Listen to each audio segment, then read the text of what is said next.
పేద ప్రజల జీవితాలను బాగు చేస్తారనే నమ్మకంతో మిమ్మల్ని ఎన్నుకున్నారని, కానీ సూపర్ 6 పథకాల గురించి గుర్తు రాకుండా ప్రజల దృష్టి మార్చుతున్న మేధావి అంటూ ముఖ్యమంత్రి చంద్రబాబుకు వైసీపీ నేత ముద్రగడ పద్మనాభరెడ్డి లేఖ రాశారు. ఆ లేఖను ముద్రగడ పత్రికలకు విడుదల చేశారు. అధికార దాహం తీర్చుకోవడానికి సూపర్ 6 పథకాల తుఫాను సృష్టించి అధికారంలోకి వచ్చిన తరువాత వాటిని అమలు చేయలేక చేతులెత్తేయటం మీలాంటి సీనియర్లకు తగునా అని ప్రశ్నించారు.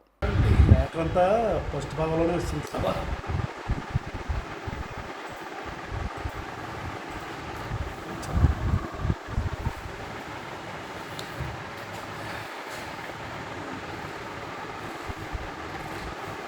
ఈ సైజు టైప్ చేసిన సైజు